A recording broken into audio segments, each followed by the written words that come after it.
இந்த கரூர் 2000 வருஷத்துக்கு முன்னாடி ஒரு அண்ணன் தம்பியால ஆளப்பட்டது. அந்த அண்ணன் சேரன் செங்குட்டுவன். அவர் இமாலயத்திலிருந்து கல்ல கொண்டு வந்து கண்ணகிக்கு கோயில் கட்டாரு. தம்பி இளங்கோ அடிகள் தமிழுக்கே பெருமை சேர்த்த சிலப்பதிகாரம் எழுதினார். இன்னைக்கு இந்த கரூர்ல ஒரு அண்ணன் தம்பிங்க இருக்காங்க. நாங்க தான் ராஜான்னு நினைச்சுக்கிட்டு ஆள்றதா நினைக்கிறாங்க. அதுல அண்ணன் ஜெயில இருந்தாரு, தம்பி வெயில்ல இருக்காரு. இவங்க 2 பேருமே கரூரோட பேரை கெடுத்தவங்க. கரூர் அண்ணா நம்பிக்கை, கரூர் அண்ணா வாக்கு, கரூர் அண்ணா நேர்மை. இந்த கரூர் கொங்கு மண்டலத்தோட பொருளாதார தலைநகரமா இருந்தது. ஆனா இன்னைக்கு நீங்க கூகுளுக்கு போய் கரூர்னு போட்டு பாருங்க, உடனே வரும் லிஸ்ட். ஊழல் செந்தில் பாலாஜி, 10 ரூபாய் செந்தில் பாலாஜி, மணல் கொள்ள செந்தில் பாலாஜி, 5 கட்சி அமாவாசை செந்தில் பாலாஜி, ஹோட்டல் செந்தில் பாலாஜின்னு ஒரு பெரிய லிஸ்ட் வருது. கரூரோட பெருமைகள் எல்லாம் இன்னைக்கு கூகுள் சொல்றது இல்ல. இன்னைக்கு அவர் இந்த கரூர்ல செல்ஃப் எடுக்காதுன்னு ஓடி போய் கோயம்புத்தூர்ல நிக்கிறாரு. ஏன்னா கரூர் மொத்தமா சுரண்டி சாப்பிட்டாங்க. அதனால பெரிய மாவட்டத்துக்கு போய் கொள்ளையடிக்கலாம்னு நினைக்கிறாங்க. அவங்க கனவு பலிக்காது. ஏன்னா கொங்கு மண்டலம் எப்பவுமே அதிமுகவோட கோட்டை. அண்ணன் ஒரு அசுரன்னா அவரோட தம்பி இன்னொரு அசுரன். அவரோட தம்பி இன்னைக்கு இங்க ஓட்டு கேட்கிறாரு. 2 வருஷமா தலைமுறை வாழ்ந்தவர் தான் அசோக் குமார். இன்னைக்கு நெஞ்ச நிமித்துக்கிட்டு வந்து ஓட்டு கேட்கிறாங்க. என்ன செஞ்சாங்கன்றதுக்காக இந்த மக்கள் கிட்ட ஓட்டு கேட்கிறாங்க. நீங்க எல்லாரும் பாருங்க, இந்த தேர்தல் முடிஞ்ச உடனே நம்ம அண்ணன் எம்ஆர் விஜயபாஸ்கர் அவர்கள் சட்டசபைக்கு போவாங்க. கரூர் பிரதர்ஸ் ஜெயிலுக்கு போவாங்க. நம்ம ஜெயிச்சா நம்ம அண்ணன் எம்எல்ஏ ஆகி அமைச்சரானா நீங்க எல்லாம் மனு கொடுக்கறதுக்கு அவர் வீட்டுக்கே போய் பார்க்கலாம்.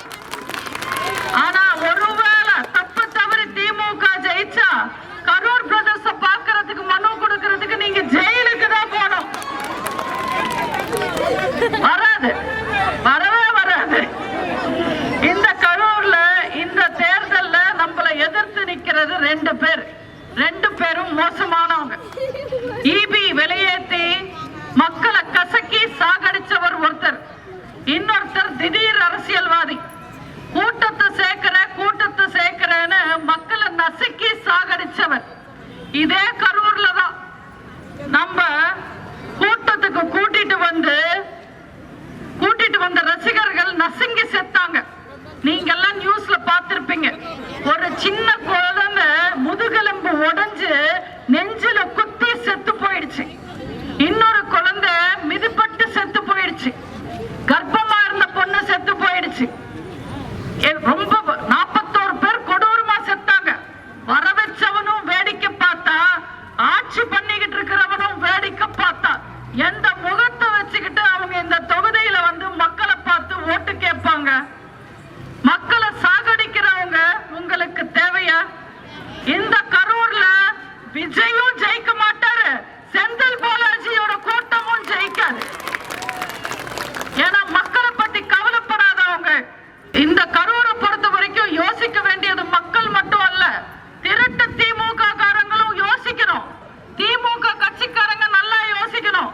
இந்த முறை மட்டும் நீங்க இந்த அண்ணன் தம்பிங்களை விட்டீங்கன்னா அவங்க திமுகவை கையில எடுத்துடுவாங்க. ஸ்டாலினையும் அவரோட குடும்பத்தையும் காலி பண்ணிடுவாங்க. அந்த அளவுக்கு மோசமான பசங்க.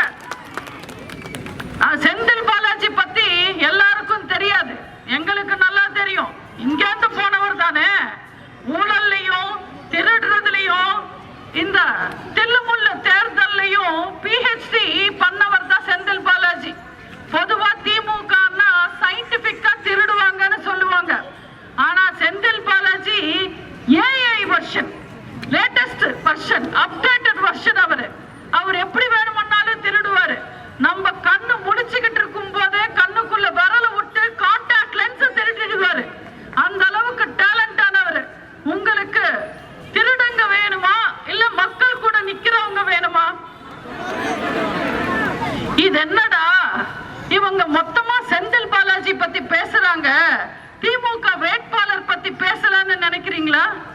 அது சும்மா சட்டதான். அது மாப்பிள்ள எல்லாம் செந்தில் பாலாஜி தான்.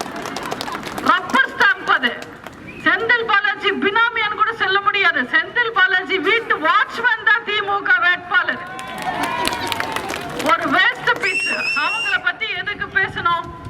இன்னைக்கு தமிழ்நாட்டுல மக்கள் எவ்வளவோ கொடுமைகள் அனுபவிக்கிறாங்க.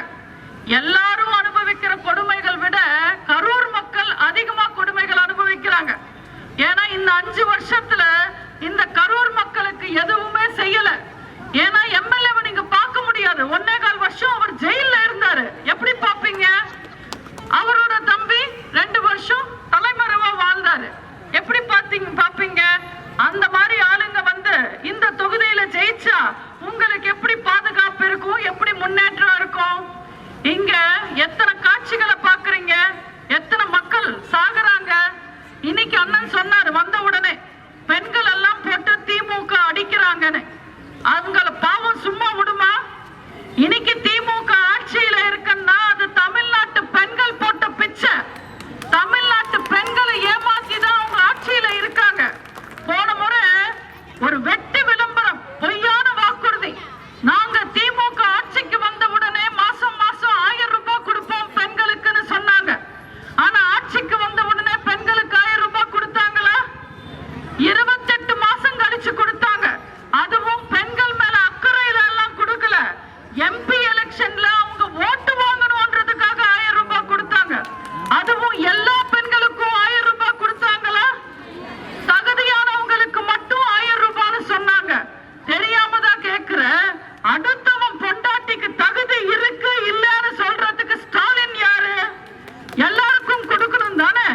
தேர்தல் சமயத்துல சொன்னாங்களா நாங்க தகுதியானவங்களுக்கு மட்டும் 1000 ரூபாய் தருவோன்னு? எல்லாருக்கும் கொடுப்போம்னு சொல்லி தானே ஓட்டு வாங்கினாங்க. திமுக எப்பவுமே தேர்தல் சமயத்துல ஒண்ணு பேசுவாங்க, தேர்தல் முடிஞ்ச உடனே ஒண்ணு பேசுவாங்க. இந்த முறையும் பெண்களை ஏமாத்தினா போதும் ஆட்சிக்கு வந்துடலாம்னு நினைக்கிறாங்க. அதனால இல்லாததும் பொல்லாததும் சொல்லி செல்லாத டோக்கன் எல்லாம் கொடுக்கறாங்க 8000 ரூபாய்க்கு. அந்த 8000 ரூபாய் டோக்கன் எங்கேயும் சொல்லாது. அதுவும் திமுக காரங்க கொடுத்தாங்கன்னா எங்கேயுமே செல்லாது. நீங்களே யோசிச்சு பாருங்க. அவங்க கொடுக்கிற டோக்கனை வச்சுக்கிட்டு நீங்க எந்த கடைக்கு போவீங்க? எந்த கடையில டோக்கன் கொடுத்தா பொருள் தருவாங்க? இதுல வெக்கமே இல்லாம திமுக காரங்க சொல்றாங்க 8000 ரூபாய்க்கு அவங்க டோக்கன் தருவாங்களாமா. அதை வச்சுக்கிட்டு mixie, grinder, fridge, AC, washing machine எல்லாமே தாய்மார்கள் வாங்கிக்கணுமா? இன்னைக்கு இந்த திருட்டு திமுக ஆட்சியில இருக்கிற விலைவாசிக்கு 8000 ரூபாய் கத்தன பொருள் வருமா? அது டோக்கன் கொடுத்தா வருமா? அவங்க கொடுக்கிற டோக்கன் எல்லாம் ரொம்ப போங்கா மணி டோக்கன். அது எங்கேயுமே செல்லாது. அதெல்லாம் எப்படி இருக்கும் தெரியுமா? இந்த ஆடை தள்ளுபடிக்கு நம்ம நிறைய துணி வாங்கினா துணி கடையில தருவாங்க டோக்கன். அந்த மாதிரி இருக்கும். மேல கொட்டை கொட்டையா 8000 எழுதி இருக்கும். கீழே சின்ன சின்ன எழுத்துல நிறைய எழுதியிருப்பாங்க. அதாவது நீங்க 50,000 ரூபாய்க்கு பொருள் வாங்கினா இந்த 8000 ரூபாய் கூப்பன் செல்லும்னு சொல்லுவாங்க. இது கிளியாம இருந்தா, நீங்க கசக்காம இருந்தா, நீங்க மடிச்சு வைக்காம இருந்தாதான் இந்த டோக்கன் செல்லும்னு சொல்லுவாங்க. 2031 வரைக்கும்